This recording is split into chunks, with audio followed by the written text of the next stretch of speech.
Okay, then, so these are my predictions for UFC 227. Yeah, first fight I'm going to talk about is Brett Johns versus Pedro. I think Brett Johns is going to win. He's got a good submission game. He needs to win. I don't know much about this Pedro dude. I'm very sorry. But yeah, Brett Johns, he needs this win. He lost to Aljamain Sterling. So he's a good submission artist. He needs to win this. I think he'll get a submission. Yeah, next fight, Cub Swanson versus Renato. I think Cub Swanson's going to win. Again, I don't know much about this other guy. I'm very sorry.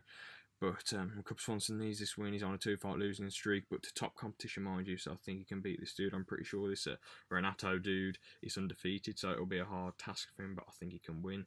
Derek Brunson versus Antonio Carlos Jr. Derek Brunson's been doing bad recently. I'm really sorry for him. I feel really sorry for him, but he hasn't been doing very good. So I think Antonio Carlos Jr. is going to win. The video is not over there, don't worry, I'm going to talk about the main events that have been announced so far. So yeah, next fight, Alexander Gustafsson versus Volkan Oezdemir. Now, this is an interesting one, I can go into more detail with this. Now both these guys are very good. Volkan's first 2 fights in the UFC lasted a total of 70 seconds, because he got 2 very quick TKOs. He even TKO'd Jimmy Manuel, which was amazing. So, yeah, he's very good. I know he got destroyed by Daniel Cormier at UFC 220, but we can't count him out. So, yeah, we can't count this man out, because he still poses a big threat. And remember, DC was beating him on the ground. On the feet, Volkan is amazing. He's very good. But it's against Alexander Gustafsson. And Gustafsson is on another level. He nearly beat John Jones. He stood in there with Daniel Cormier. And I know he lost to Rumble Johnson, obviously, but, you know, it is what it is. He knocked out Glover Teixeira as well. So he's very good at what he does, you know. Going 5 rounds with Jones and having some people think you've won the fight is pretty insane. So stand-up's on another level, but I don't think he'll be able to knock out Volkan, if I'm honest. I think it'll be go over 3 rounds and it'll be a decision for Alexander Gustafsson. But 2 very good fighters, and it'll be a fun fight to watch. Demetrius Johnson versus Henry Cejudo 2. Now, listen, Henry Cejudo's obviously a good fighter. I'm not taking anything away from him, but it's pretty much safe to bet your house on Demetrius Johnson winning. I know it's MMA and anything can happen. Anything and everything has happened. All the best people have lost at some point. So, you know, apart from John Jones, obviously. And Demetrius Johnson hasn't lost in forever, but he still lost to Brad Pickett and Dominic Cruz at bantamweight. But obviously at flyweight, he's got 11 title defences. And he's good, you know, he's great. But I don't agree with people trying to say he's the GOAT, because I know he's done it legitly, and obviously the UFC haven't marketed him that well. But he's fought flyweights, and people try and say, oh, well, what if he was at heavyweight, you know, doing all those crazy technique and the speed that he'd have. But it's like saying, oh, what if the heavyweights were flyweights? What if the flyweights had the power of the heavyweights?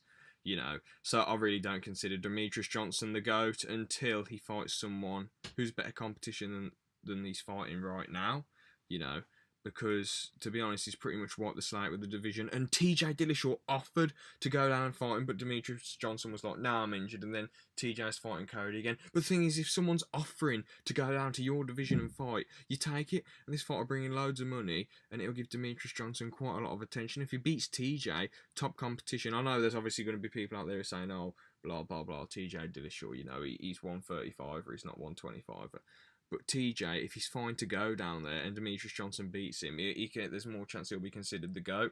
But he's fighting someone he's already beaten. I know he's got 11 title defences, but it's pretty much pointless. So yeah, but I think Demetrius Johnson gets to finish or whatever, 5-round decision. Yeah, I mean, it'll end in a TKO, probably, because in the original fight he knocked him out in the first round. So yeah, it'll end in a TKO. Now on to the main event, TJ Dillashaw versus Cody Garbrandt 2. And I'm very excited for this fight. Obviously, the first fight, UFC 217, Garbrandt talked a lot of shit, called him a snake. Decent story behind it. They're obviously on tough and all this, you know, with their teams and whatever. But all the trash talk didn't really intimidate TJ Dillashaw, because look what happened. Knocked him out in the second round, but Cody nearly finished him in the first. So it's a very exciting fight, and I'm really looking forward to it. Hard one to call, really. The problem with Cody was going into that fight, he really thought he was John Jones. You know, he thought he defended the title a million times, and it's cool, you know, that he beat a bunch of people. Then he mugged off Dominic Cruz like a pro, and obviously TJ Dillashaw couldn't beat Dominic Cruz. It was really, really close though. And Cody Garbrandt's teammate Uriah Faber couldn't beat Dominic Cruz. Dominic Cruz is essentially the best bantamweight of all time, and Cody beat him. It's a fair play to Cody Garbrandt. But it's just, you know, it's a close one, really. I feel like Cody will just have it this time, then they'll have a third fight. But it is what it is, you know. Yeah, there was a good story going into hopefully Cody doesn't talk as much shit because he's not much of a good trash talker. But I'm looking forward to UFC 227. Should be good. So, yeah, that's it. Thanks. See ya. Again, I forgot to say exactly how he'll win. I think Cody will get a TKO in, I don't know, probably round 2, like the first fight, but except Cody wins this time, so yeah.